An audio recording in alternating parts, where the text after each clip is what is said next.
Greetings, Guardians, and welcome to our Twitch channel. The live stream will begin in just a matter of moments. This is an audio check so that we can properly adjust our levels and so that you can too.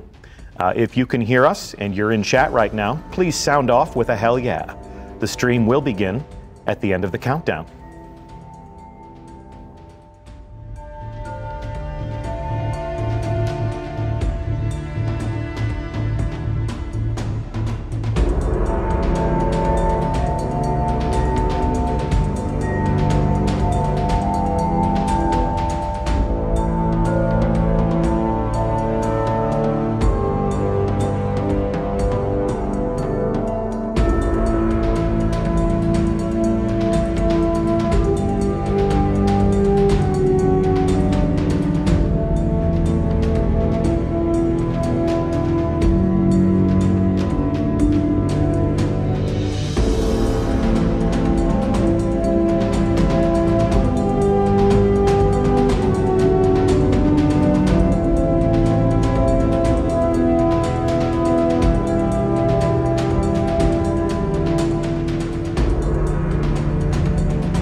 There's been a development on Mercury.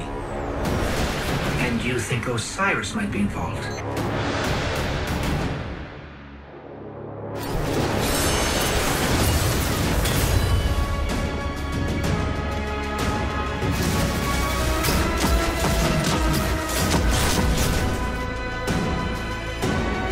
I predicted many things, but I never saw you.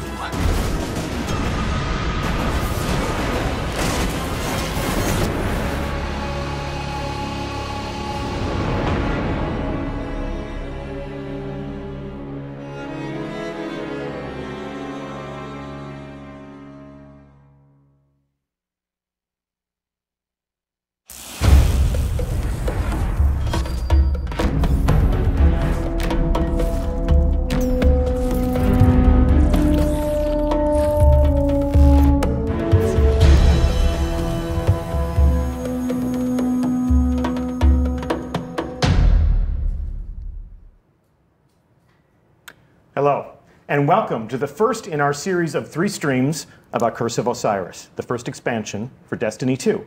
I'm Deej from Bungie, and I will be your host for today's conversation and playthrough. And I'm joined on the couch in the hot seats by 2 of the 4 developers that I'll be introducing you to today. We are joined by Christine Thompson. Good morning. Good morning to you, as well as Dave Matthews. Morning. Glad to have you both here. The focus of our show today is the new story that we are telling in the Curse of Osiris. We will be talking about the places you'll go. We'll be talking about the characters that you will meet. First, let's introduce our audience to yourselves. Christine, talk to us about what you do at Bungie and what was your contribution to this expansion. I started as a writer at Bungie a couple years ago. I worked on live events, Rise of Iron, the Destiny 2 campaign. For Curse of Osiris, I am the narrative lead, which means I am coordinating all of the teams working on the story of Curse of Osiris. I work with the writers, our narrative designers, audio, cinematics, and work with Dave and Dan Miller, our design director, and put it all together and make the story. So that's a unified approach all the way from the major themes of the story that we're telling all the way down to the flavor text that goes on a weapon. Everything. And Dave? Yes. Morning. Morning. Talk to me about how long you've been at Bungie, what you've been doing since you joined us, and what was your contribution to what we're about to take a look at. So I've been at Bungie for about 8.5 years. When I first joined, I used to work with the characters and hard surface teams, so weapons, vehicles, all the combatants, as well as all the gear that you had. And as time has progressed, I've worn a few other different hats, including creating large spectacle moments throughout the game. And in Curse of Osiris, I'm acting as the art director. Awesome. Well, with those introductions on record, we'd like to introduce you to some of the characters that you will meet in Curse of Osiris. Spoiler alert, if you have not finished the Destiny 1 campaign, we will be discussing some of those details throughout the course of this conversation. And if you want to start playing this expansion unaware and completely ready to discover new things, you will be learning some things about what we have in store for you. So it won't hurt our feelings at all if you evacuate the stream right now and join us in the game on December 5th. Yep, hear no evil, see no evil. With that said, we'd like to introduce you to the man himself, Osiris.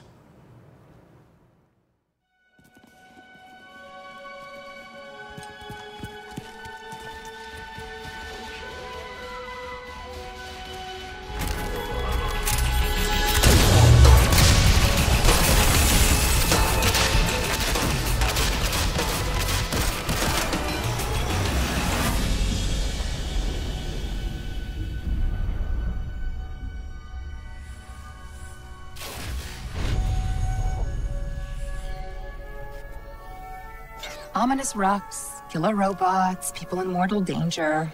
Seriously, aren't you tired of this? Fatigue is a distraction from our purpose, as are complaints. Oh, I haven't begun to complain yet. Ouch! Ugh! Now I'm complaining. Focus, Sagira.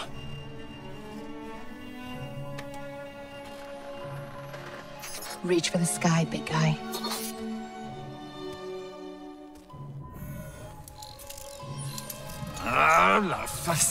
Need help?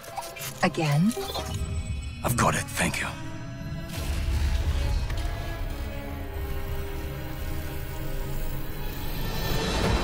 Well, Osiris.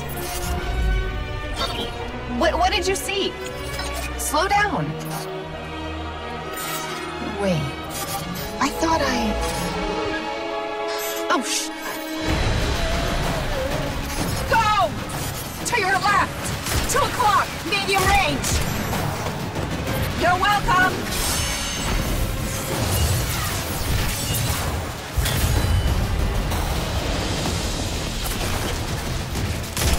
You know, I can't help but notice that even with all of reality to explore, you keep picking the places where they shoot at us. We can't stay here. If the Vex succeed, it's the end of everything. Sagira, we can see your light. You have to go. Nope, not leaving you. Without me, there's no coming back. If I don't stop the Vex, there won't be anything to come back to. I'm doing this for the both of us. Don't you even... Osiris!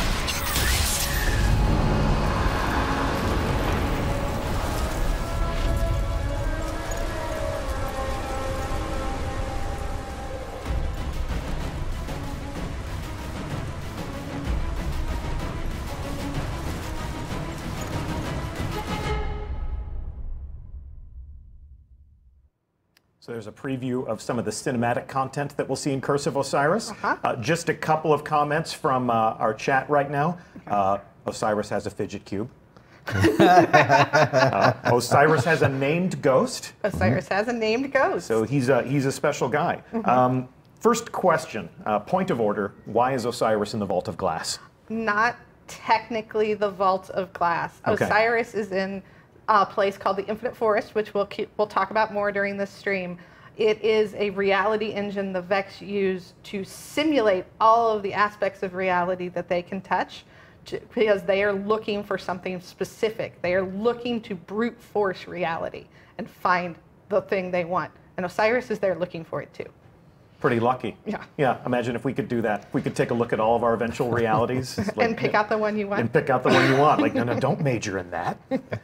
So he's traveling through the Infinite Forest. We will take a look at the Infinite Forest on this stream, but probably experience it from a gameplay perspective on the next stream when we talk about new activities. Talk to me about the story that we're telling, though. What are the main themes of this narrative? I mean, when we first started talking about what we wanted the expansion to be, we wanted a mystery, we wanted adventure, we wanted something that would take you from planet to planet. We also wanted to start digging into some of the questions in the lore that have been there that players want to know about, like, who is Osiris? This is a name you know from Destiny 1 and the Trials of Osiris and Grimoire cards, but you don't really know about who he is or why he does what he does or where he's been. And also the Vex, we've had a lot of hints about the Vex having some sort of greater plan, but what is it? What do they want? And what's the timeline for Curse of Osiris? When does all of this take place? This is, okay, spoilers for D2. We won the Red War.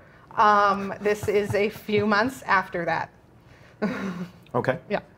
It is, in fact, a few months after we won the Red War. So we're keeping up with the world of Destiny in real time. So at the end of the Destiny 2 campaign, there is a reawakening of the Traveler. A pulse of light spreads out across the solar system, and that has repercussions. That, I mean, as players saw at the end of the game, that wave of light goes all the way across the solar system and beyond. And one of the things it touched was Mercury. Now, the Traveler waking up and that wave of light was actually an essential component for what the Vex want to do. They were waiting for it.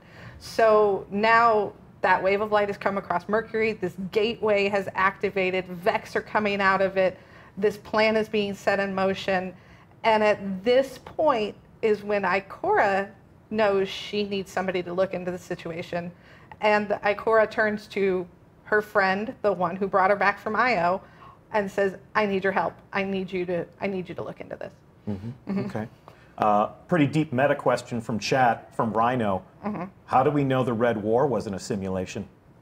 How do we know that this stream, that this life that we're living right now isn't a simulation? There is no spoon. There is no spoon. But if it is a simulation that feels this real, does it matter whether or not it's real? Doesn't matter to me. I'm going to finish this stream, and then I'm going to go have lunch. And I don't care if any of it's fake. Yep. The Matrix is telling me this steak is juicy. So moving right along, I want to talk about the characters that we will meet on this journey. Let's begin with Osiris. We've got a slideshow put together, and these faces are far more interesting to look at than ours. So let's share some screen time with Osiris. Talk to me about this character and what we did to sort of reach past all of the conjecture and theorizing on the part of the players who may have followed in his tracks to the lighthouse. Sure. And bringing him to life, as it were. Early on, when we talked about Osiris, take a step back. Osiris, we've talked about Osiris for years within the studio, and this was our first chance to really put him front and center and show just how much of a badass he is. And I mean, we just saw like what he's capable of doing with like Dawnblade, and like that's ridiculous. But we wanted to get into the notion of how he is as an exiled Vanguard leader, as he is the greatest warlock that's ever lived. All these things, plus what he's been doing, his obsession with the Vex, why he's on Mercury, these are all things that we brought into how we came up with the aesthetic for him. Real early on, we made the commitment. We wanted to make sure he was Middle Eastern, and he's actually even voiced by Oded Fehr, which is freaking great. And if you look at the character and you go back and you take a look at the trailer that we were just showing, and you start to step through it, you're going to notice a lot of clues about like chronology and how Osiris continues to work with the gear that he currently has, and when he was exiled, what he took with him. There's a good look at his. There's a good look at his gear right now. Absolutely. If you take a look at it and you start to kind of sweep through it, you're going to notice right off the bat those bracers. Those bracers look a lot like bracers of old, but clearly something's changed. And this is obviously to like exemplify the notion of him exploring the Vex and learning what he can do to modify and take Vex technology and make it his own. And when you are exiled from the tower, you can't go back and decode your engrams. No. But before his exile, he was a powerful figure in the tower. I mean, he was essentially their commander, Yes. right? Absolutely. He was Zavala before Zavala. Yep. So some of the other themes that we definitely are leaning into, absolutely we want to lean into like Egyptian mythology. Yes. So you're starting to see like even around like the neck bangle or even the headgear, we're starting to like tease out some of those aspects that are definitely Egyptian. All these things that pay homage back into like that mythology of just how great of a character Osiris is. Shout out to one of your peers. This is a piece of concept art created by whom? Ryan Gitter. Ryan Gitter. Awesome work, man. Mad Thank you, artist. Ryan. And then this view of Osiris's gear is, this was what, the cinematic model? Right. This is the model that we just saw in the prologue that we were just looking at. Yeah. This is our high-res cinematic model. So this is where we get to see all of the small, fine details that are there. We also have the in-game model that you're going to be able to see at some other point, and I'll leave that as a secret. Okay. Yes, as indicated, we've got 3 streams, including this one, before it's time to play. So there'll be a lot of opportunities to dive deeper into all the different aspects of Destiny that brings players to the game. I was going to say, perfect timing. Perfect segue. So one of the other things that's also great about being able to take Osiris and pull him out of the tower and then have him be exiled and move forward is his ghost and what his ghost looks like. So this is Sagira. Yes. I don't want to steal Christine's thunder because this is a really special moment for us. So I'm going to let Christine talk about Sagira. Super, super excited about Sagira. She is the first ghost that you hear in the franchise other than the player's ghost. Yes. She's the first female ghost. She's got a name. She's got opinions. She has a lot of opinions. She sometimes thinks the Guardians, including Osiris, take themselves too seriously. No. So it is a lot of fun looking at the world through her eyes. And when we reach Sagira in our timeline as players, she has been, as we saw at the end of that prologue, sort of lost. Yes. And we mentioned that Oded Fehr plays Osiris. Who is the voice of Sagira? Marina Baccarin. From Firefly. From Firefly. Gotham, and Homeland, and Deadpool. Deadpool, and everything. Awesome, awesome talent to bring into the story. And this image comes from what? This is one of the shots that we are previs for some of the prologue, and as you start to look at her, like we really wanted to pull out some of those sassy aspects of the character and bring that into the visuals. Yep. So you'll see her not only as the shell itself, but then also in her performance and how she interacts with Osiris. Can1245 says another Firefly star. Bungie's got a Firefly fetish. We're trying to collect them. We're basically It's like collecting trading cards. every cast. We're getting close. Osiris was once a teacher, a mentor, a commander in the tower, and Osiris's favorite pupil, teacher's pet. Ikora Rey. Yes, my own favorite vanguard, Ikora Rey, makes a return to this story. From an art direction standpoint, you haven't iterated on perfection. Nope. Her armor and her character is as we remember it. Right. The only thing that we've done is, as we start to see a little bit more as the story unfolds, we want to make sure that her performance shows a little bit more of the softer side of her. And I'm sure Christine is happy to talk about that. I'm happy. You know, Ikora, her last Fender performance at the end of the D2 campaign, she says, if losing my light was a test, I think I failed. So now that the Traveler is awake and she has her light back, as do all the Guardians, I want to put that one to rest. She is starting to explore what she needs to be and what she needs to be to become better. And part of that is exploring who she is besides just a weapon, besides just a Guardian, besides just a leader.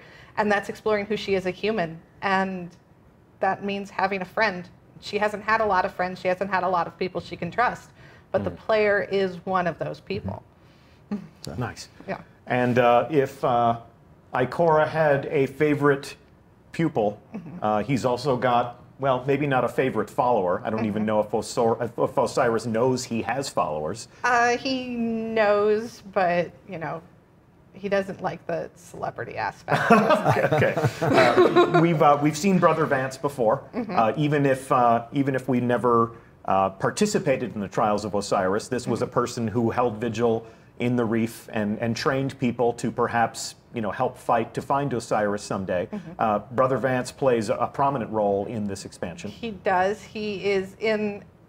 He's in our social area, which we will get into in a little bit. But also, Vance is a little different from the one we saw in Destiny 1. If Vance in Destiny 1 was somebody who was hoping to someday maybe find the right Guardian who could go and bring back this person that he's studied and learned about and wrote about and, you know, but never really met.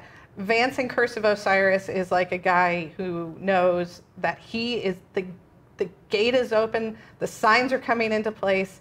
He is going to see Osiris on Thursday afternoon and it's Tuesday, and he is so excited. He doesn't know what to do. This is the second time throughout the course of Destiny that somebody who has trained you in the Crucible gets to step to the forefront and say, what you have been preparing for has come to a point, and it's time to get down to real business. Interesting. And of course, we have some new destinations. We're going to go to new places where we will encounter these characters. Let's jump into that. Of course, we are going to go to Mercury. To Mercury, of course. So this image is what we call a postcard. Yes, this is sort of the touch point. This is basically the artistic keystone that influences all of our design when we build a new world. Absolutely correct. When we're thinking about a new destination like Mercury, we come up with a variety of pillars of a phrase or a word that tries to encapsulate what we're trying to achieve there. And one of the big ones that we have for Mercury is mystery. We teased it and we showed a little bit of it. You had a glimpse of it when you were in the lighthouse back in D1. And everybody always wanted to understand what it was like to be out there. So as you start to look at this concept and the other locations on the present version of Mercury, we use that as a way to look for to create mystery, to create wonder, to create a sense of discovery of what's around every corner. We use that as our guiding touchstone for how we look at our environments, how we create the landscape, how we create the props that exist inside of it, lighting, environment effects, all those things come back to that guiding picture. Christine, in terms of the chronology and the lore, Mercury was a lush garden world. Yes. And then the Vex show up and ruin everything. So they've turned this into their own machine world, essentially, And they've hollowed out the core of the planet, and that is something we're going to talk about why they did that. Okay, and that's one of the mysteries that we'll solve. And then this is obviously an in-game view of that environmental landscape. Sure. Just a piece of Mercury right here. Yeah. And what you're seeing is that's the gate that actually takes you to the infinite forest. And that's something that Christine was talking about just a couple seconds ago. Yeah. Their reality engine. Their reality engine. So this is an opportunity for us not only to be able to, as a player, to be able to see Mercury on the surface and where we're at right now and today, but then also by venturing through the gate, you can start to explore the mechanisms that is the machine, and then also past, present, and future of Mercury. So this is a concept of the infinite forest.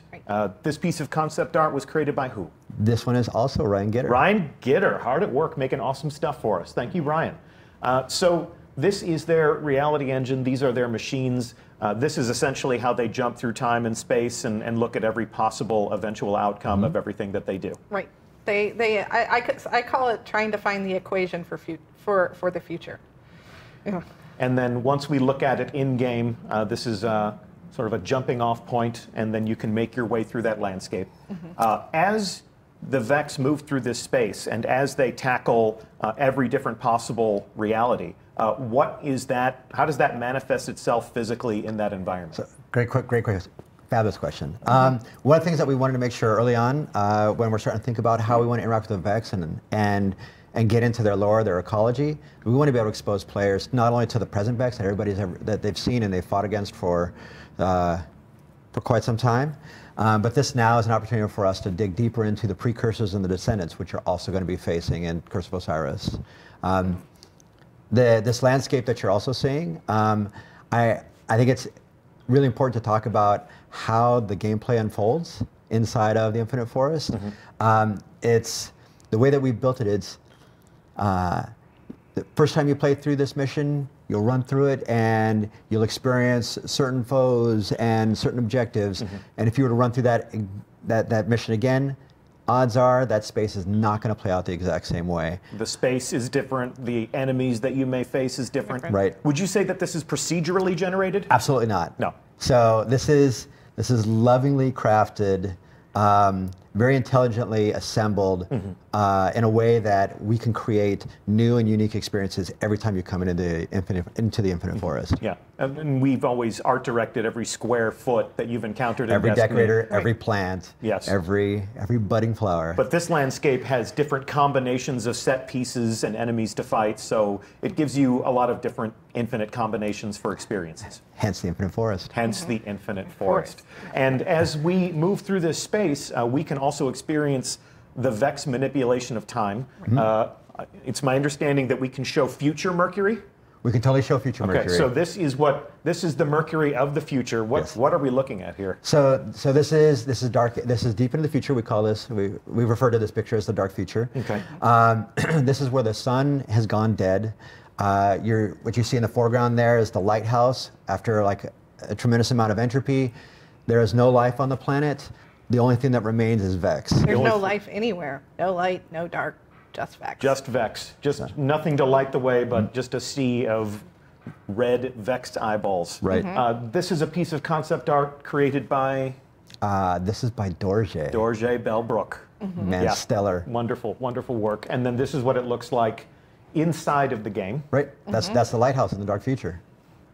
So it doesn't look the same. No, it's certainly. Oh, look at that. Yeah, it's completely just busted down. And good segue. The lighthouse in the dark future is not a hospitable environment. No, it's not. But the lighthouse of the now, which is really what this is all about, is different than we may have remembered it. Yep.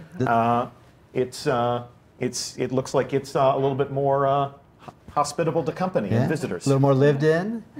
So let me tell you a little bit about it. First off, did you manage to make it in Trials of Osiris? Did you make it to the lighthouse? Shout out to Pope Bear and Anbu. They took me to the lighthouse Once. Once. I was not hired for my thumb skills. How about yourself? Yeah, I've managed to make it there. Yeah. My fire team's been my two boys, Okay. Alex and Griffin. Yeah. They managed to help me get there. Yeah. They're better players than I am. No, it's good of you to give your sons backpacks. Yeah. Boat And anchor, hang on to Christine? them. I've seen YouTube videos of people who made it to the lighthouse. And I'm sure there are many people watching this stream right now for whom that has been their only exposure to the lighthouse as well, Yeah. is YouTube videos. And PvP, I am a target. Well, we're all targets in PvP. It's just a question of how hard a target are you. But for everyone watching and everyone who will play Curse of Osiris on December 5th, you're all invited to the lighthouse. As you said, Osiris's followers are very anxious about the signs pointing toward his return, so they've thrown open the doors and lit the candles. And they're ready for it to happen. So for us, like this is a really big deal for us to be able to have everybody get a chance to go to the lighthouse. This is an opportunity for us to pay off what people have only dreamed about going to. I want to call out real quick that this is the space that you're going to be able to start a lot of quests. This acts as like the hub for most of Mercury. Okay. You're going to start a lot of your missions here. You're going to want to kind of resolve some of your missions here. There's a lot of mysteries within the lighthouse for you to explore. And there's a few people for you to interact with. Well, I have a controller in my hands, so let's go there now, shall we? Let's do it. Yep. All right.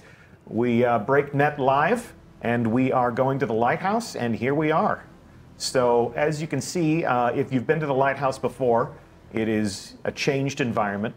A little friendlier, you can't fall to your death. That's very kind of you. Yeah. We've kicked out some carpets, we've lit some candles, and this is a functional space. I am armed with a weapon, but I mean this gentleman no harm. The scent of ozone. Come closer, warlock. So much like our interaction with other in-destination vendors, Brother Vance has assumed a functional role as somebody who will guide us and reward us. Absolutely. He sits within the lighthouse, much like Failsafe, and Devram. Yes, and others. And there you go. And this will be an opportunity for you not only to learn a little bit more about Vance, but then also how Vance sees Osiris and his eagerness for his return. Yes. And we can see here that Vance has his own engram. Yep. And the levels have been raised. The levels have been raised. Player level is up, we're bringing it up to 25. Okay. And your light level will go to 330 as a soft, and 335 if you got your mods. Okay. Very good. And we will be taking a look at all of the gear that you'll be able to pull out of this engram in the third stream in the series. Although, for the time being, I figure there's no harm in me showing off the Warlock gear that you'll be able to add to your collection. And this dresses me up as a proper follower in the Order of Osiris. I'm looking Egyptian and badass myself right now. And just to take in a little bit more of the space here, we can see that Brother Vance is very much the scholar, very much the seeker, if you will. A little obsessed. Just a little.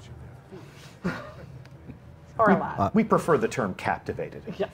And the entire space has been redressed. We want to make sure that we want to tell that story visually as well, that not only has Vance come back, but then other followers of Osiris have started to come back as well. Yes, we got a gathering of his followers right here. And these two fellows right here, near and dear to my heart. Look at that, they're exos. Looking mean fellows. This is a place of study. This is a place of learning. These guys have more books than the speaker. Is that too soon? Maybe. So the gate there is live. We'll go through there in just a moment, but there's more to look at here in this space. Sure. As I move through slowly and deliberately, like a cinematographer.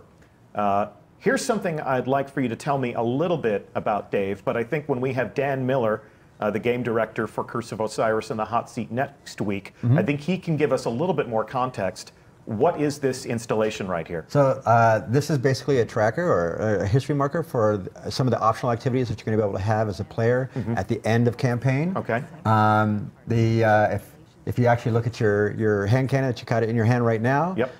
That's actually one of the destination themed weapons. That is like basically the notion is older weapons that Osiris has grabbed, taken, and modified using Vex technology. Yeah. You actually have an opportunity to go and adventure for the ability to forge these types of weapons. Okay. And that object that you're looking at right now, that actually shows you the markers of all the different ones that you've been able to create to date. Yeah, so we've got a couple of glyphs or runes or some sort of holograms here that are active, and each of those nodes represents a different weapon. Absolutely does. And I will acquire these throughout the campaign, after the campaign? How does after the this work? campaign, and it's all optional quests that you can do as a player. And so each one is represented by a quest. Yes. And I can see here that you seem to have hacked into some Vex technology and wired it into this installation over here. Yep, we call that the forge. That's actually where you'll take all your elements and Yeah. you bring them together and you're able to forge these weapons. Look at that, we're worse than the Fallen. Okay. And then as we move over here, we can see that, as always, the lighthouse has a lovely view. And you'd mentioned before that there's always been a player curiosity to leave the confines of this space. What's on the surface, And yeah. explore See what's out beyond. there. See what's out there. So this is a good opportunity to satisfy that curiosity. Destiny has always been about exploring. We should go through the gate. We should go through the gate. Here we go. So we're going to see what's on the other side. And here we go. We are going to visit Mercury for the first time. Welcome to Mercury. As you can see, I have a fire team waiting for me. Right here, we have a Titan dressed similarly in some fabulous. This is our destination theme gear. Okay, so this is the gear that I'll earn by playing the campaign and being a willing combatant, and then. And there's my favorite. I play Hunter. Oh yeah, we playing favorites now? Well, then we have to have another warlock. I'm all the warlock you need today. So they know the rules. If I'm going to sit in the chair and hold a controller, I get to be the warlock. All right. So this is our public space. So this is the space that exists in the present time. This is where public events will occur, lost sectors, all the things that people have loved to find and explore on EDZ and other places inside of Destiny 2. We offer all the exact same things on Mercury as well. Okay. And I can see that the Cabal are paying us a visit. What's Mercury is the closest planet to the Almighty, and there are survivors after the Guardian went and kind of wrecked the place. Yeah. So they have come to Mercury. All right. Let's see what else is on Mercury. Gentlemen, if you lead the way and take us on a walking or perhaps even shooting tour of the environment. It is a bit of a hot zone, so be careful. All right. Weapons hot. Fangs out. You are green to engage. Let's see what they got. Yeah, like as you promised, we got some Cabal stragglers through here. You'd mentioned that we're going to find all the things that make a Destiny destination what it is. You'd mentioned lost sectors. Obviously there are chests that we can open up. Public events. Public events. We have this is a pretty big deal for us as well. We have a bespoke public event. It is handcrafted for the space and integrated into the public space. Okay. A rather big public event, from what I've heard. It's our largest to date.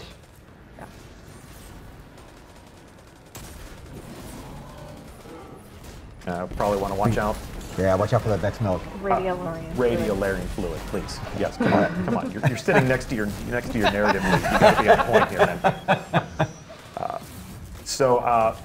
As they have engaged the enemy, whether we like it or not, we've stepped into a war with the Cabal. If you take a peek, take a peek, and if you can not get shot at the same time, but if you look up over to your right, yep. Not only will, well, let's see, let me get a bird's eye view. Yep. Let me go up. That's a lot. There you go. Keep me safe up here, boys. I'm trying to lead a tour group. So not only are we this is again right after the campaign of D2. Yep. So the Almighty is out there in the horizon. Yep. And then if you look up there, that is actually the lighthouse. Yeah, we can see the lighthouse from the outside for the first time. And then very close proximity to our sun. And what remains of the Almighty is still in the skybox. Yep. All right, cool. Great opportunity to get a tan. Yes, exactly. Or get burnt to a crisp. So I'm going to jump down here. We will continue our reconnoiter. I'll let my buddies take point, as I always do. So what you're starting to approach now, that's the gate that allows you to enter the Infinite Forest. Okay. And ultimately explore all the different times that have the capstones to the past, present, and future. Awesome. And you'd mentioned the lost sectors before, but in keeping with the themes of mystery, my understanding is that you're not necessarily marking those on the map. We're not going to show them on the map until after your campaign is all complete, and give you an opportunity to find them all on your own without any assistance. This is usually how I enjoy PvP, through the grace of my fire team. Thanks, guys. There we go. I'll help. I helped. Oh, we got a man. Oh, we got 2 down. Need a respawn. Don't wipe. There we go. All right, let's move along. I'm going to speed through this environment. We're going to go up to the gate to the Infinite Forest.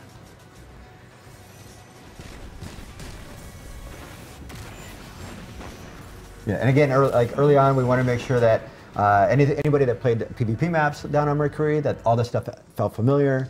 And if you harken back even to like Black Garden days, some of the statues and things like that, we want to pull that idea and those concepts forward, and make this place feel familiar, yet unique and full of mystery. All right.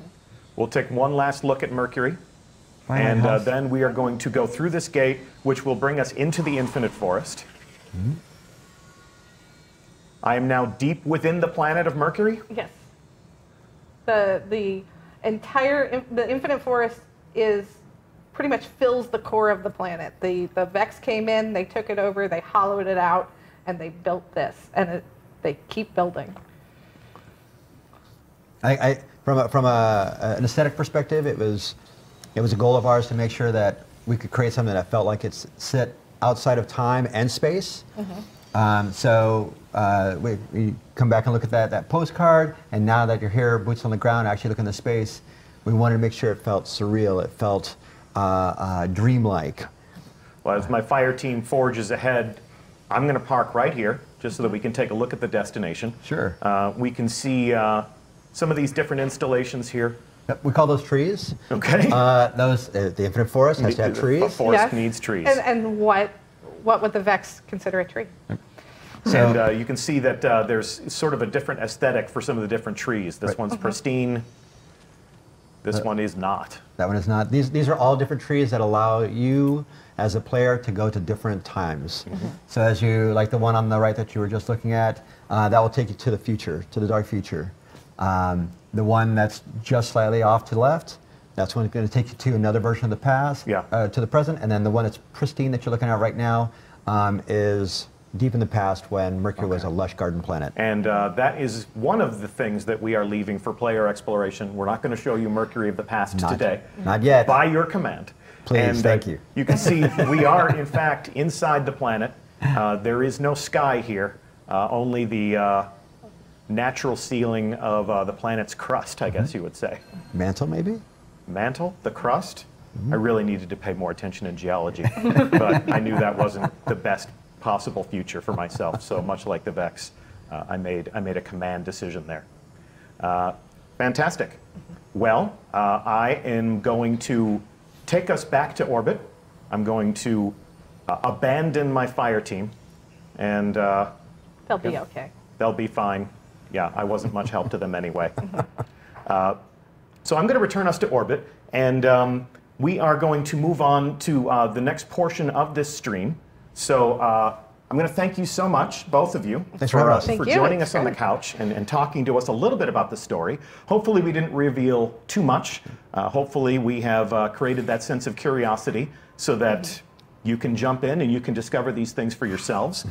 This was a good teaser, I hope, and a little taste of things to come. Yep. That was the goal. So I appreciate you both joining me on stream today. We are going to refresh the couch. We're going to bring 2 more developers onto the hot seat. But before you go, one more time, Dave Matthews, art director. Thank you. Christine Thompson, our narrative lead. Thank you. Thank you so much for talking to us. You are free to go, as they say. And I'm going to do an inspection of the director right now while you get back to work, and we welcome 2 other developers onto the hot seat. Awesome. Thanks so much. Thank you. So let's take a look at the director. Let's open this right now.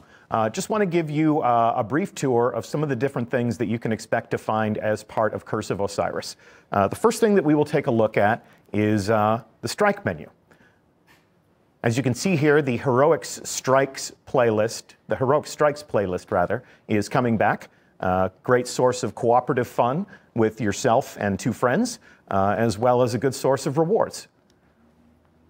You can also see that we do have a Mercury destination that we're adding as a node to the director. And thanks to the almighty, Mercury does not have all of its structural integrity. It's been devouring the planet as fuel. Thankfully, it takes a long time to devour a planet, so there's enough left for us to explore. I also want to take this stream as an opportunity to answer what has been a question since the original reveal of Curse of Osiris at Paris Games Week. We have made the promise of new raid content, and there have been a number of questions as to what exactly that means. And to answer that question, we have brought onto the couch 2 other members of our team. Stuart Monsky, this is your first ever Bungie stream. Hey, it's great to be here. Yeah, great to have you, man. We'll adjust our levels and make sure that our audience can hear you. But I'm glad that you could join us on the couch and meet the community that has been playing the raids that you've worked on. Yeah, it's really exciting. We've got a bunch of cool stuff to show them today. Cool. And Brendan Thorne, you're no stranger to this environment. We actually had you giving some developer commentary on a raid-along on streams past, but it's great to have you back. Thanks, good to be back. It's always fun. So before we take a look at the director and before we answer some of the burning questions about new raid content, talk to me about what you do at Bungie and what has been your contribution to what we are calling a raid lair. So I'm a senior designer on the raid team, and I do encounter design, and I'm also the lead on the very first raid layer we're doing for Curse of Osiris. Okay, and that's what we'll be talking about today. And then Brendan, for those that may be meeting you for the first time, albeit virtually, what is it that you do at Bungie? I read Reddit a lot. No, I work on raid encounters and develop bosses. Okay, fantastic. So let's take a look at the director again. I'm going to open the Leviathan menu here. And as we look at how this menu has changed, what we can see is that the original raid is still a component of the experience, of course, but we've added a new node. And this is what we're calling a raid lair. The Leviathan Eater of Worlds is the name of the activity. If you could, summarize for me, what is a raid lair? A raid lair is a brand new 6-player raid activity. In this raid lair, we're going back to the Leviathan. It's an entirely new set of encounters, new puzzles, new loot, completely new places to explore. You got to remember this ship eats planets. That's how big this thing is. Big place. Lots of different places to explore. And then we have a brand new final boss for you to fight. Okay. And then we also have the original raid. You can see here that the recommended power for the Leviathan is now 300. We're bringing everything up. We want to make sure that we have a variety of raid content to play. We don't want to deprecate anything. So if you're a Guardian that's reached your maximum potential, this becomes a challenge that you can enjoy again and again and again. If you're a Guardian who decides to join us in Curse of Osiris and you're looking for new challenges, you're taking us back to the Leviathan, and we get to face a new bad guy. Yep, and it doesn't matter if you've completed the Leviathan main raid either. You can play this anytime you want. Separate activity, requires 6 players. What is the scope of a raid lair if you were to try to size it up? So it's not as lengthy as the original Leviathan, but there's still a boss and then all the challenges leading up to them. So it's going to be a pretty sizable addition. Yeah, and it's no less challenging or less fun than any other raid we've made. This raid is a ton of fun. We've been playing a lot internally. It's extremely challenging. You're going to die a lot. Okay. You're going to die a lot. That's the challenge? You're going to die a lot, Guardians. So hopefully that challenge is accepted. So let's see. What else can we say about this? We guide the Leviathan. We will also guide the raid lair. With your permission, I'm going to launch this activity. Let's do it. Sneak peek. All right. We'll take a look at that. Before we go down, if we survive after dying a lot, what are we going to earn? New armor, new weapons, new cosmetics, all at a higher light level. Okay. Yep, and we should also note that you mentioned we're bringing up the original Leviathan raids, so those rewards are going to get brought up as well too. So you're going to have a variety of raid content to pick from each week. Some nights you might feel like a longer raid, other nights you might only have time for raid lair. Gotcha. Okay. And then let's see. Will there be a prestige mode for the raid lair? We're going to have a prestige mode. It's brutal. The sandbox difficulty is way up. Yeah. Yeah, very- you're going to very die a hard. lot. You're going to die a lot. Okay. So talk to me about what motivated the team. Actually, let's come back and I want to take a look at this one more time because there actually is something that I failed to call out here. Let's take a look at the menu one more time. What motivated us to handle raid encounters like this? Well, we wanted to make more raids, number one. We enjoy raiding the whole team raids together. We wanted more stuff to do. Yep. And we thought we could make a whole bunch of new encounters, new mechanics, new puzzles for people. We wanted to make new bosses. Okay. Yeah, it comes down to variety. We wanted a variety of encounters, like more puzzly raids, more sandbox-focused raids, and we also wanted to have variety in the amount of time commitment because, like you were mentioning earlier, sometimes it's hard to get a full group of 6 people together for 3 hours or so, or however long. So in the first year of Destiny, ever since the first year of Destiny, we've seen one major raid a year. Yep. But in the first year of Destiny, we obviously had the Vault of Glass, and then in the first expansion, The Dark Below, we had Crota's End, and then in the House of Wolves, we had Prison Builders, but no raid. But no raid, which was an interesting moment. With this, I can see that we have a node here that's blank. What are you going to fill that with? That's, excuse me, that's going to be the second raid layer, and it's going to be an expansion too. Okay, so we will have an additional raid layer added to the game with expansion 2. We're forecasting that for spring, if you're keeping track. This enables us to create content that raiders can enjoy more frequently, like you said, giving them more variety of activity and making sure that we are satisfying that urge, satisfying that, that hunger for challenge and dying a lot more frequently. Okay, so as promised, we're going to launch this activity. So we now take you back to the Leviathan. If you're a hardcore raider that wants to go in blind, again, spoiler alert, I'm not going to show you how to play this raid, but I'll give you some sense of the first steps that you might take in this activity. And you guys, have you been play testing this activity with Team Velveeta? Oh yeah, Yes. Team Velveeta they are the best of the best we have at Bungie, and we use them sort of as our metric. They're a lot better than the raid team. Yep. So we try to balance around. Better than some of us. Yeah, I suck. So here we are. If you're a hardcore raider in Destiny, this environment is not strange to you. We are aboard the Leviathan in orbit around Nessus, and this planet-devouring machine, this space-faring killer of worlds, is a big place. Yeah. Takes a big place, takes a big ship to eat a planet. Yeah, and so far we've only been to the palace on the top of the ship, and this thing eats planets. There's a lot of different places that we can go, and so we thought, hey, let's go back to Leviathan. We've got more stories to tell. We have totally new places to go. Yeah.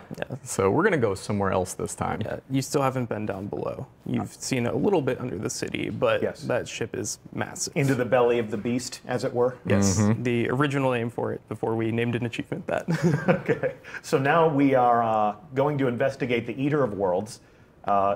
In the original raid in Destiny 2, we did this ascent, and where are we going this time? You're going down. Yeah, down into the belly, like you said. So we don't want to show too much. We can maybe take them in the door, but all right, not too much further than that. In the immortal words of Kevin Flynn, That is a big door. Mm-hmm.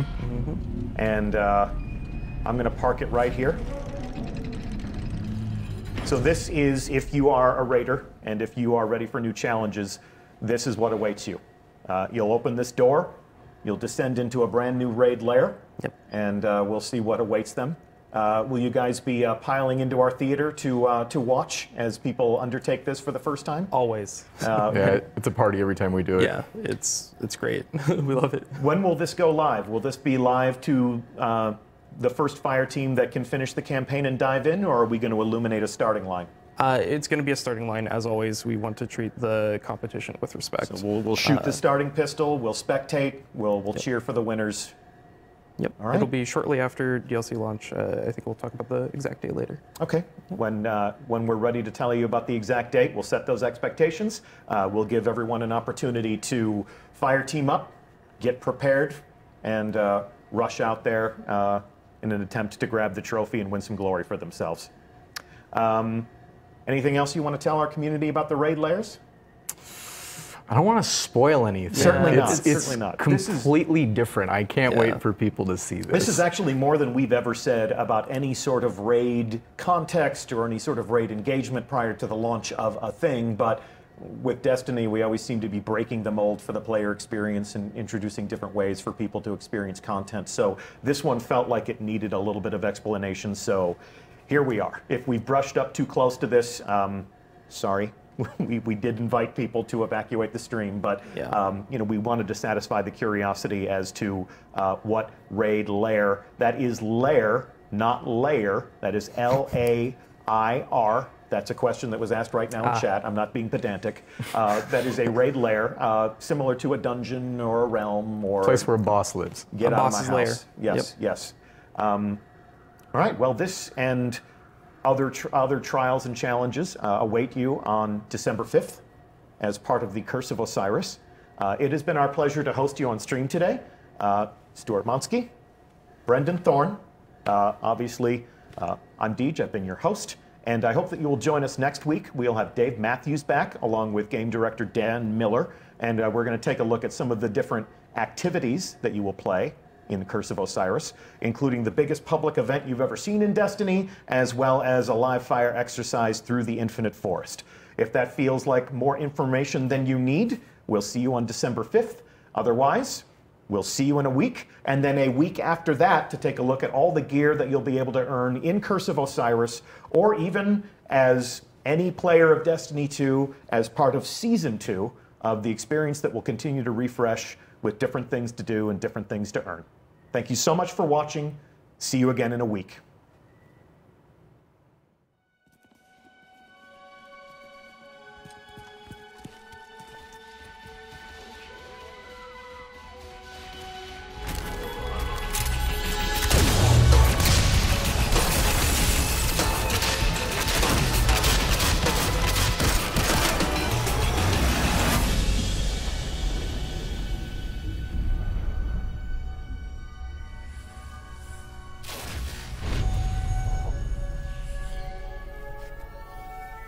Ominous rocks, killer robots, people in mortal danger. Seriously, aren't you tired of this? Fatigue is a distraction from our purpose, as are complaints. Oh, I haven't begun to complain yet. Ouch! Ugh! Now I'm complaining. Focus, Sagira.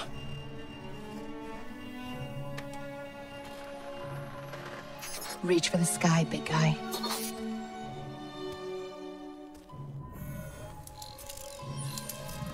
La facelle! Need help? Again? I've got it, thank you.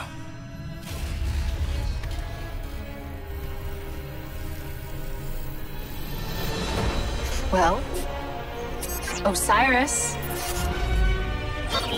What did you see? Slow down. Wait. I thought Oh, Go! To your left! 2 o'clock! Medium range!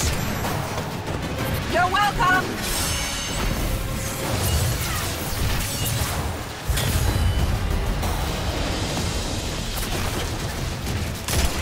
You know, I can't help but notice that even with all of reality to explore, you keep picking the places where they shoot at us. We can't stay here. If the Vex succeed, it's the end of everything.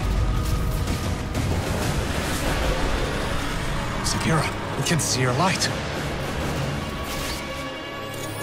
You have to go. Nope, not leaving you. Without me, there's no coming back. If I don't stop the Vex, there won't be anything to come back to.